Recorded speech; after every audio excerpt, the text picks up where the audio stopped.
SC ST OBC ವರ್ಗಗಳಿಗೆ 56ರ ಮೀಸಲಾತಿ act 2022 ಸಂವಿಧಾನದ 9ನೇ ಶೆಡ್ಯೂಲ್ಗೆ ಸೇರಿಸುವ ಮೂಲಕ ಕೇಂದ್ರ ಸರ್ಕಾರ ಸಾಮಾಜಿಕ ನ್ಯಾಯ ಒದಗಿಸದಿದ್ದರೆ ಎಲ್ಲ ವರ್ಗದ ಜನರಿಗೆ ಜಾಗೃತಿ ಮೂಡಿಸಿ ಜನಾಂದೋಲನ ರೂಪಿಸಲಾಗುವುದು ಎಂದು ಕರ್ನಾಟಕ ರಾಜ್ಯ ವಾಲ್ಮೀಕಿ ಸಮಾಜದ ಸಮಾನ ಮನಸ್ಕ ವೇದಿಕೆ ಅಧ್ಯಕ್ಷ ಮಾಜಿ ಸಂಸದರಾದ ಉಗ್ರಪ್ಪ ಅವರು ತಿಳಿಸಿದರು. ಮಹರ್ಷಿ ವಾಲ್ಮೀಕಿ ಎಂದೂ ಸಹ ಜಾತಿವಾದಿ ಆಗಲಿಕ್ಕೆ ಅವಕಾಶ ಇಲ್ಲ. ರಾಮಾಯಣದಲ್ಲಿ ಜಾತಿ ರಹಿತ, ವರ್ಗ ರಹಿತ, ಶೋಷಣೆ ರಹಿತ, ಸಮಪಾಲು ಸಮಬಾಳು ಸಮಾನ ಅವಕಾಶ, ಸಮ ಸಮಾಜವನ್ನ ಬಯಸಿದಂತವರು ರಾಮಾಯಣದ ಮೂಲಕ ಮಹರ್ಷಿ ವಾಲ್ಮೀಕಿ.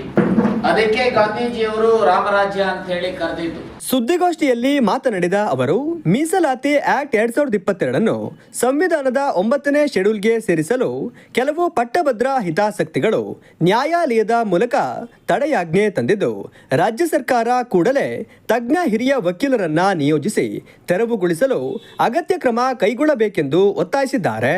ಈ ರಾಜ್ಯದ 17.1% ಎಸ್ಸಿಗಳಿದ್ದಾರೆ,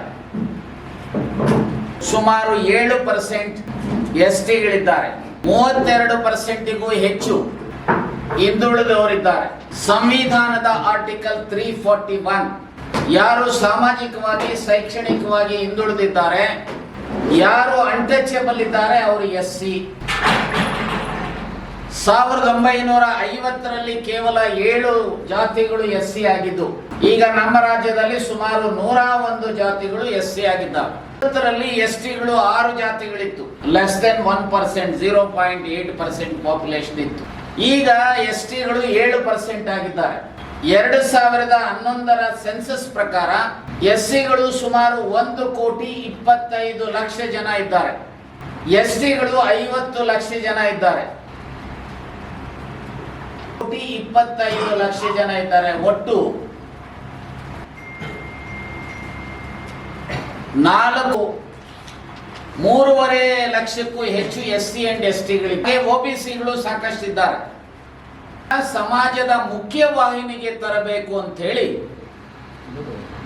ಡಾಕ್ಟರ್ BR ಅಂಬೇಡ್ಕರ್ ಅವರು ಶೈಕ್ಷಣಿಕವಾಗಿ ಮತ್ತು ಉದ್ಯೋಗದಲ್ಲಿ ಜಿಲ್ಲಾ ಪಂಚಾಯತ್, ತಾಲೂಕ್ ಪಂಚಾಯತ್, ಮುನ್ಸಿಪಾಲಿಟೀಸ್, ನಗರಸಭೆಗಳು